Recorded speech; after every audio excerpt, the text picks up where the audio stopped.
مولایا صلی وسلم دائما ابدا۔ مرنے کے بعد بھی اولاد سے رشتہ ٹوٹتا نہیں ماں باپ کا۔ جس طرح زندگی میں والدین کے حقوق ہیں اولاد کے ذمے، مرنے کے بعد بھی والدین کے حقوق اولاد کے ذمے واجب الادا ہوتے ہیں۔ مختلف احادیث میں ان کا ذکر موجود ہے۔ پہلا حق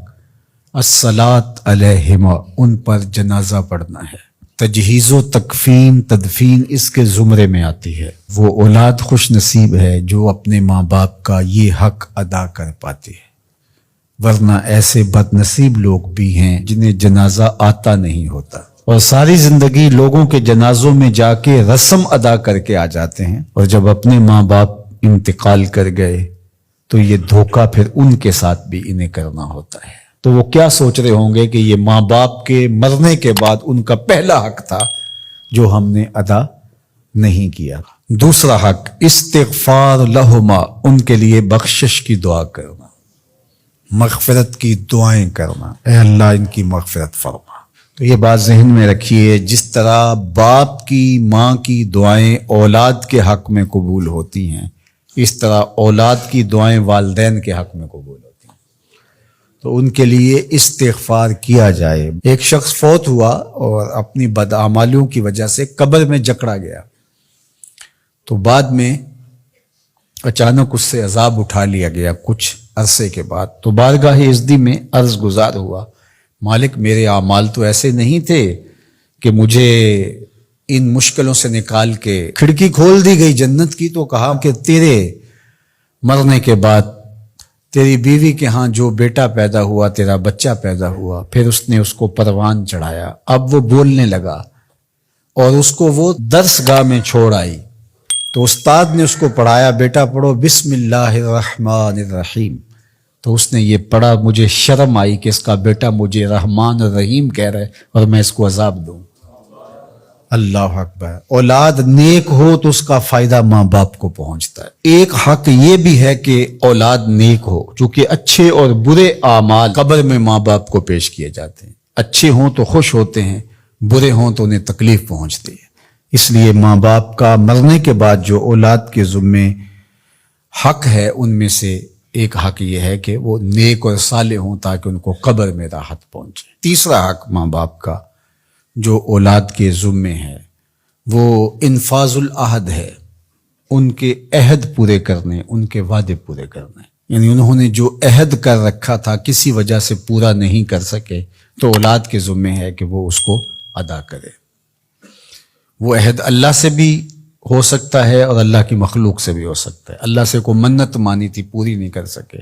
اسی طرح مخلوق کے ساتھ کوئی وعدہ تھا، اس وعدے کی تکمیل نہیں ہو سکی تھی تو ان وعدوں کو پورا کرے۔ اس طرح قرض دینا تھا کسی کا اور انتقال کر گئے تو اولاد اس کو اپنی طرف سے ادا کرے، اس کا اگر مال ہے تو اس کے مال سے ادا کر کے اس کے بعد پھر جو ہے وہ اس کی وراثت تقسیم ہوگی، اور اگر مال نہیں بھی تھا تو پھر بھی اولاد کے ذمہ ہے کہ اپنے باپ کا قرض ادا کرے، اور یہ اگر جنازہ پڑھنے سے پہلے کر دیا جائے تو یہ سب سے اچھا اور سب سے بہتر ہے۔ ایک تو یہ ہے کہ انہوں نے جو وعدے کر رکھے تھے، ان کے جو عہد تھے وہ پورے کرے، لیکن اس کے زمرے کے اندر وہ واجب کی سطح تک تو نہیں ہے، لیکن ان کے حقوق میں سے ہے کہ ان کے معمولات خیر کو جاری رکھے، یعنی جو وہ اچھے کام کرتے تھے، غریبوں کی مدد کرتے تھے، لوگوں کو کھانا کھلاتے تھے، اپنے علاقے کی مساجد کی ذمہ داریاں لیے ہوئے تھے، مدارس کی ذمہ داریاں لیے ہوئے تھے، غرباء کے علاج معالجے کی ذمہ داریاں لیے ہوئے تھے، اس طرح اور رفاعی ذمہ داریاں اپنے ذمہ انہوں نے لے رکھی تھی، تو ان کے انتقال کے بعد اگر صلاحیت اور حالت مالی ایسی ہو تو اولاد کو اس تسلسل کو ٹوٹنے نہیں دینا چاہیے، کہ یہ نہیں ہے کہ اب والد صاحب چلے گئے، ماں چلی گئی تو غریب رشتہ دار جو پردے سے ان کی مدد ہوتی تھی اور ان کے گھر کا چولہا جلتا تھا، تو ماں کے جانے کے بعد اب اولاد کہے کہ یہ آپ کا اور اس کا تعلق تھا، وہ چلی گئی تو کام ختم نہیں۔ اس معمول کو جاری رکھیں، قبر میں ماں کی روح خوش ہوگی، روح بھی خوش ہوگی، اور اس کا اجر آپ کو بھی ملے گا، اور برابر اتنا ہی اجر آپ کے ماں باپ کو بھی قبر میں ملے گا، اس لیے کہ اس کار خیر کو شروع انہوں نے کر رکھا تھا۔ تو جو معمولات خیر ہیں ماں باپ کے، ان کو جاری رکھا جائے۔ چوتھا حق ماں باپ کا مرنے کے بعد جو اولاد کے ذمہ عائد ہوتا ہے وہ ہے بر الاصدقاء، حسن سلوک کرنا باپ کے دوستوں کے ساتھ اور ماں کی سہیلیوں کے ساتھ۔ خالہ ماں کی جگہ پہ آتی ہے اور چچا باپ کی جگہ پہ آتا ہے، تو ماں کے انتقال کے بعد جو ماں کی طرف سے رشتہ داری کا سلسلہ ہے اس کو توڑ نہ دیا جائے کہ اب ماں نہیں رہی تو رشتے بھی ختم، اس طرح باپ نہیں رہا تو رشتے بھی ختم، تو ان کے ساتھ صلہ رحمی کی جائے۔ مرنے والے والدین کے حقوق کو کون ہے ایسا دین جو اس طرح بیان کرے گا؟ آج دنیا یورپ کی بات کرتے ہیں، وہ تو زندہ ماں باپ کو اولڈ پیپلز ہوم میں چھوڑ آتے ہیں۔ ایک ماں 10 بچوں کو پال لیتی ہے، 10 بیٹوں کو ایک باپ پالتا ہے، پھر 10 بیٹے مل کر ایک باپ کو نہیں پال سکتے۔ تو خوش نصیب ہیں وہ لوگ جو اپنے ماں باپ کی خدمت کو شعار زندگی کہتے ہیں۔